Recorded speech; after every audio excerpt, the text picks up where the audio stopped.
Hey folks, Matt from Art of the Image.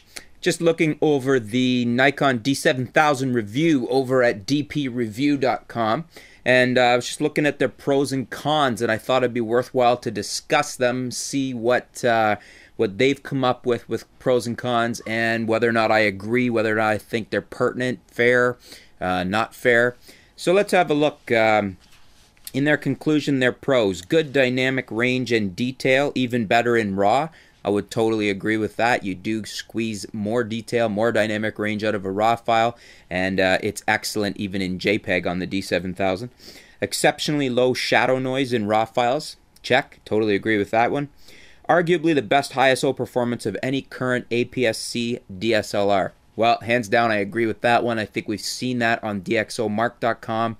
The sensor in the D7000 is an engineering piece of art, and I would agree totally. Best ISO performance of any current APS-C DSLR.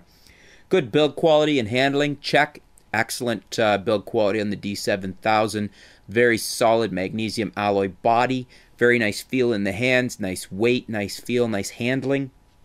The maximum ISO of 25,600 full resolution. That is definitely a positive. Some people have said, well, where would you use that at? It's too grainy.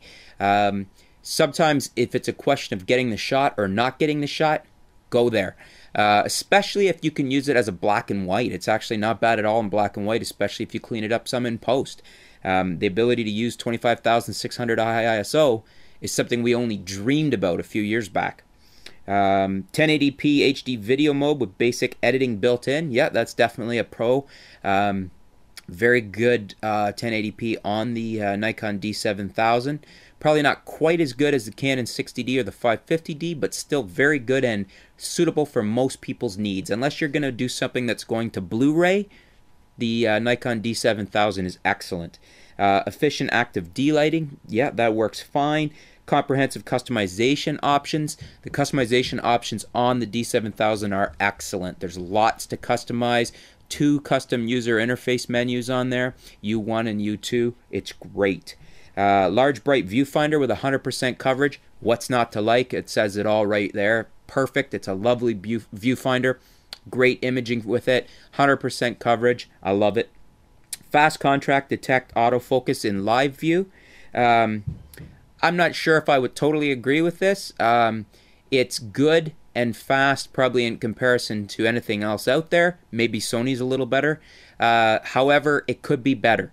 It's not as fast as I would like it to be. It's certainly not as fast as shooting the camera in normal view, not using live view. So, not a negative, but I'm not, I guess it is a pro in the sense it's probably best in class or close to best in class, but it certainly could be better in that area.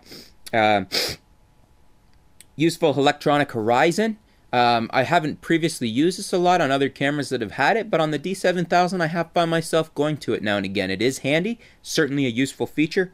Comprehensive feature set, check. Totally behind that one. The D7000 fully loaded feature set, very nice camera, especially at the price point.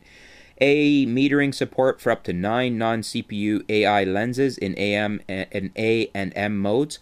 Very nice to have that. You can use some older lenses from Nikon's lineup of years past, and you're not crippled with the D7000. You can use them, and you can make use of those nice older lenses that you may have or may wish to get.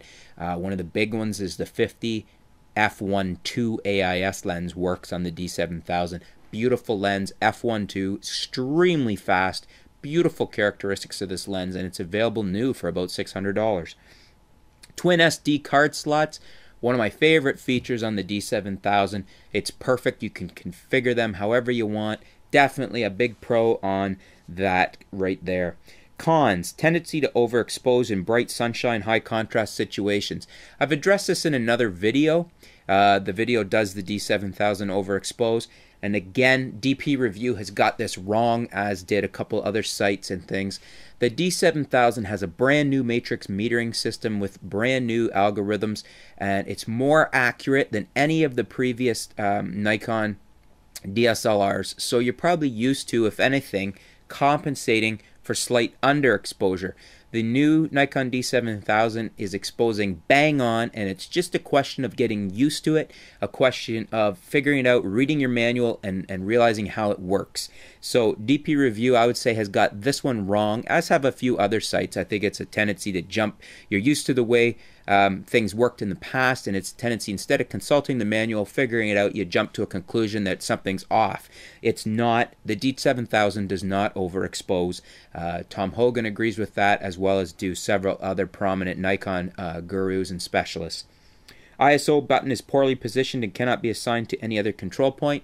I would agree, that is a pet peeve of mine. I wish it had been up top so I could have done a 2-finger adjustment. It's a minor thing, but I would agree that that is a con. Ditto the white balance button, poorly positioned. I don't mind it so much. White balance is probably not something that we switch as often as we do ISO, so it's not a big deal to where it is. It could have been better placed, perhaps. Is it a big deal? Not for me. I don't know that I put it in the cons section. Exposure mode dial slightly loose and easily knocked.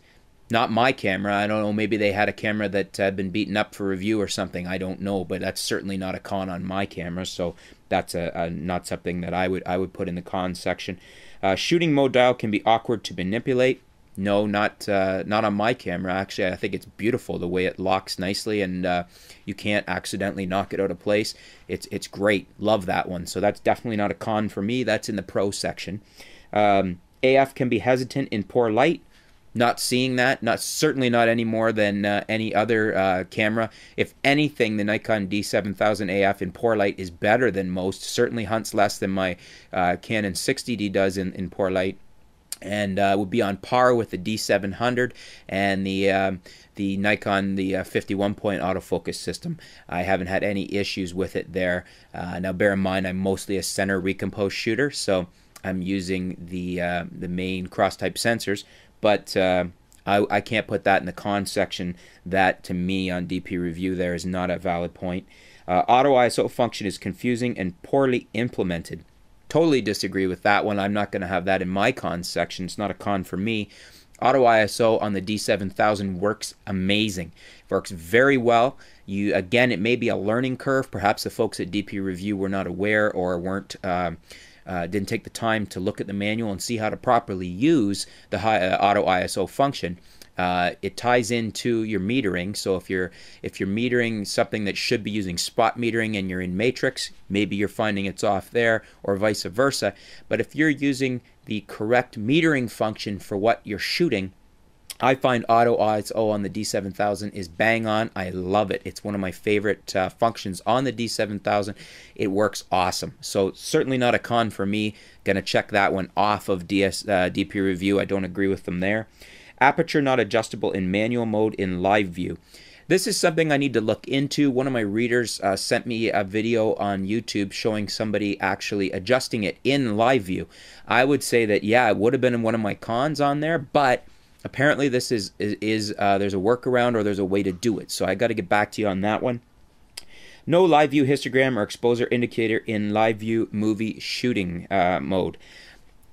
Yeah, I guess you could say that's a con. I'm not aware of any other cameras that even have that, so I'd have to double check. I can't remember. I don't think the 60D has it. So is it a con in relation to where the camera sits and what the competition has? I would say no. Is it something you might like to have? Sure.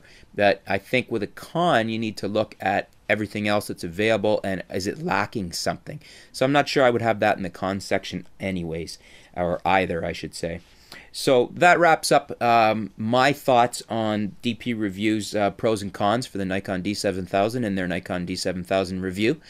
Thanks for tuning in, folks. Stay tuned to Art of the Image. We'll be back soon with some more videos, some more articles, and we'll keep up to date with what's going on in the world of photography. Thanks.